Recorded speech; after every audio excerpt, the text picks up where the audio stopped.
और आज मैं अपना पिता खो दिया। इस चीज़ का हमें बहुत गर्व है। मैं अपने पिता को नहीं बचा पाया, हमें बहुत दुख है। मैं अपने पिता को नहीं बचा पाया तो मैं देश के लिए क्या करूँगा। जब मैं अपने परिवार की रक्षा नहीं कर सकता तो मैं किसकी रक्षा कर सकता हूँ।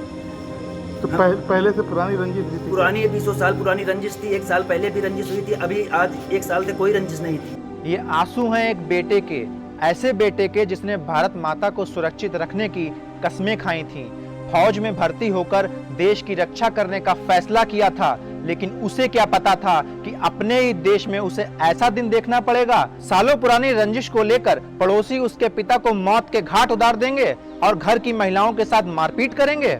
इस घटना के बाद सैनिक इतना टूट गया कि अब उसकी आंखों से आंसू रुक नहीं रहे हैं। जिस सैनिक की फौलादी हिम्मत के सामने दुश्मन थर-थर कांपते हैं, आज वही सैनिक ये कह रहा है कि मैं अपने पिता को नहीं बचा पाया तो इस देश की रक्षा कैसे कर पाऊंगा।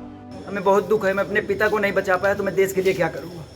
जब मैं अपने परिवार की रक्षा नहीं कर सकता तो मैं किसकी रक्षा कर सकता हूँ।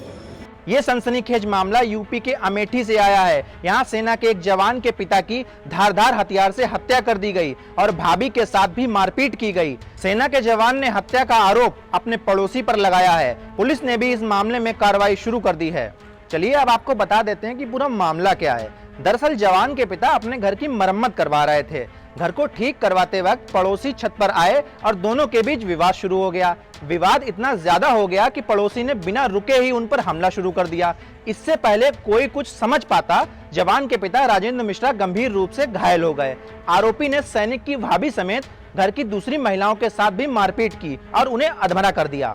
हमारे पिताजी जो है अपना छत, हमारी दीवार प्लास्टर हो रही थी, उसके बीच हमारे पड़ोसियों ने हमारे छत पे चढ़ा और हमारे पिताजी को लाठी डंडे से जम के पीटे और औरतों को भी पीटा।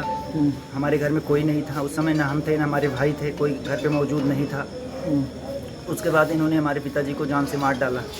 धारदार हथियार लिए थे, उसमें जो अवैध असलहा भी लिए थे वो लोग, एक दो अवैध असलहा भी लिए थे। उसके बाद हमारी वाइफ औरतों को भी मारा। हम 3 भाई थे, मौके पर उस समय कोई थे नहीं। और वही मैं 3 दिन ही हुआ छुट्टी काट के आया, 3 दिन हुआ मैं ड्यूटी से इधर आया और आज मैं अपना पिता खो दिया। इस चीज़ का हमें बहुत गर्व है। मैं अपने पिता को नहीं बचा पाया, हमें बहुत दुख है। मैं अपने पिता को नहीं बचा पाया तो मैं देश के लिए क्या करूँगा।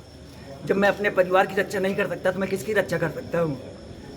तो पहले से पुरानी रंजिश भी थी? पुरानी 20 साल पुरानी रंजिश थी। 1 साल पहले भी रंजिश हुई थी, अभी आज 1 साल से कोई रंजिश नहीं थी। एक बैग वो लोग प्लान बना के छत पे चढ़ के हमारा और उनका छत बिल्कुल फटा हुआ है। दीवार किस तरह का विवाद था आप लोग? विवाद हमारा मुकदमा चल रहा था। मुकदमा हमारा फाइनल हो गया था। जमीन का विवाद नहीं, जमीन नहीं, हमारा दूसरे तल्ले पे प्लास्टर हो रहा था। हमारा 2 फ्लोर घर बन चुका है, प्लास्टर हो रहा था। वो लोग बोले मैं प्लास्टर नहीं होने दूंगा, इसलिए हमारे पिताजी घर पे अकेले थे। वो लोग छत पे चढ़ के हमारे पिताजी को मारे। वहीं इस मामले को लेकर हमने अमेठी की एसपी ख्याति गर्ग से भी बात की। सुनिए उन्होंने क्या कहा। शुक्लपुर गांव है, संग्रामपुर थाना क्षेत्र में, उसी में राजेंद्र मिश्रा जी हैं। ये अपने घर की दीवार पे तिराई कर रहे थे, प्लास्टर करने के लिए। उसी में इनके बगल के घर के कुछ लोग हैं, उनके द्वारा उन पर हमला किया गया और उनको गंभीर चोटें आई और चोटों के सीक्वेंस में ही वो जैसे ही सीएचसी यहाँ अमेठी में आए तो उनकी मृत्यु हो गई। इसी प्रकरण का संज्ञान लेकर सभी हम लोग मौके पे आए हैं और इसमें अभी घटनास्थल भी मेरे द्वारा जाकर निरीक्षण किया जाएगा और एफएसएल को भी बुलाया गया है। तहरीर मिलते ही हम लोग इसमें मुकदमा पंजीकृत करके इसमें स्ट्रॉन्गेस्ट एक्शन लेंगे। ये कोई पहला मामला नहीं है कि यूपी में जवानों के परिवार के साथ ऐसा हुआ हो। इससे पहले भी एक जवान का ऑडियो जमकर वायरल हुआ था, जिसमें वो योगी सरकार से गुहार लगा रहा था कि उसकी जमीन को कुछ लोगों ने जबरदस्ती कब्जा कर लिया है और प्रशासन की तरफ से कोई मदद भी नहीं मिल रही है। ऐसे में अब सवाल ये उठता है कि पूरे देश की सुरक्षा करने वालों के परिवार की सुरक्षा आखिर कौन करेगा। वीडियो यहीं पे खत्म। बाकी खबरों के लिए जुड़े रहिए हमसे और देखते रहिए यूपी तक।